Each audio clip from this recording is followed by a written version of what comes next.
All right, let's talk about something we've all seen, or maybe even been a part of: conflict at work. It's that thing, right? The awkward conversations, the stress. It can totally derail a team. But what if we could actually get a handle on it? Understand it better? Well, that's exactly what we're going to do today. Let's dive in and really unpack what's going on.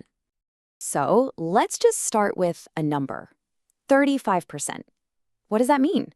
Well, according to a big report from the CIPD, they're the main professional group for HR in the UK, that's how many employees have dealt with some kind of interpersonal conflict just in the last year.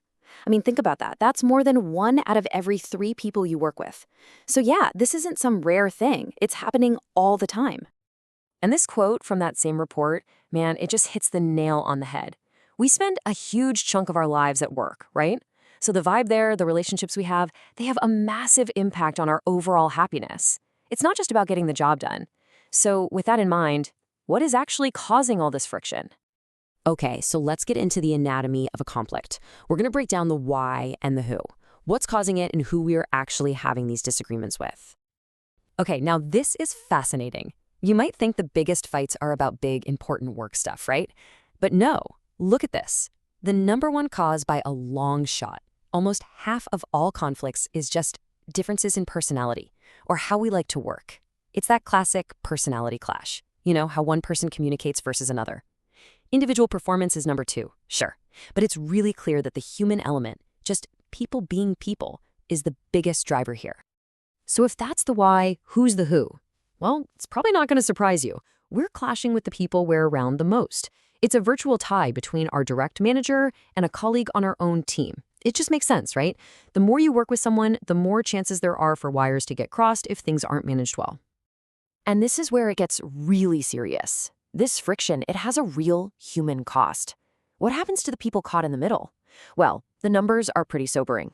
Over half of them report stress. Almost half say their motivation just tanks. And then you see anxiety, loss of self-confidence, even depression. We're not talking about just having a bad day here. These are serious psychological impacts. And if the stats don't bring it home, this will. This quote is from a real person in the study, and honestly, it's just devastating. They had to get on antidepressants, they still have panic attacks just going to the town where they worked. This shows you, in no uncertain terms, that the damage from a bad work situation doesn't stay at work. It follows you home and it can stick with you for years. Okay, so we've seen how messy and emotional this can all be.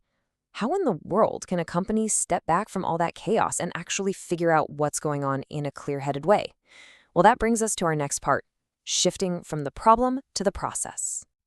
And that really is the key question, isn't it? When emotions are running high, how can anyone be objective? It feels impossible.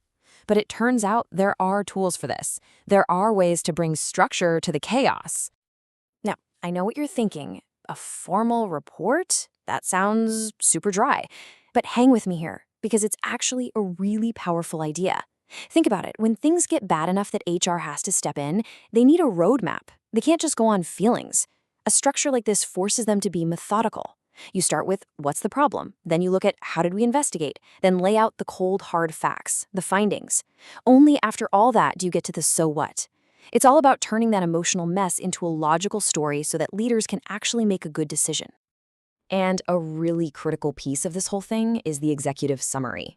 You can think of it as the cheat sheet for a busy manager. It takes all those messy details, all that investigation, and boils it down to the absolute essentials. It answers 3 simple questions. What did we find out? Why should we care? And what are we going to do next? It's the part that turns all that analysis into actual action. Okay, so understanding the problem is one thing, but, solving it is the whole point. So for our last section, let's talk about solutions. How do companies get out of this cycle of just reacting to problems and start building a workplace where these things don't blow up in the first place? You can really see 2 completely different ways of thinking here. On one side, you've got the reactive approach. This is basically firefighting. You wait for something to go wrong, and then you jump in with grievance procedures and formal complaints. But on the other side, you've got the proactive approach. This is more like fireproofing. It's about preventing the fires from starting by training managers, building a good culture, and just talking to each other so small problems get solved early. So what does building a proactive culture actually look like? Well, the research gives us a pretty clear roadmap. First, you have to build a genuinely inclusive culture, a place where being different is a good thing. Next, you have to give your managers the training and support they need to actually lead people well. And this last one's huge. You have to stop focusing on just ticking boxes in a process and start focusing on actually solving the problem for the people involved. And the right tech can make a huge difference here. A culture of open communication is way easier when you have the tools for it. We're talking about things we use every day now. Unified communication platforms that make it easy to find people, share your screen, or just have a quick chat in a team messenger. These things break down the barriers to talking. They're basically the digital foundation for a more open and connected workplace. But let's be real for a second. All this talk about culture and training sounds nice, but does it actually work? I mean, is there any hard proof that spending time and money on this stuff makes a real difference?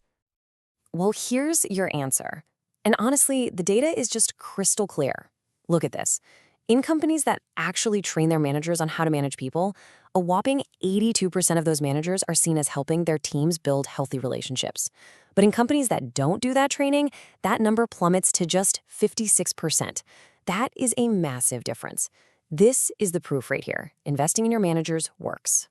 So let's leave it with a question for you to think about. We've seen the causes, we've seen the incredible human cost, and we've seen solutions that are proven to work. So take a second and ask yourself, what does a culture of open communication actually look like where you work? And what's maybe one small thing you or your team could do to make it just a little bit better?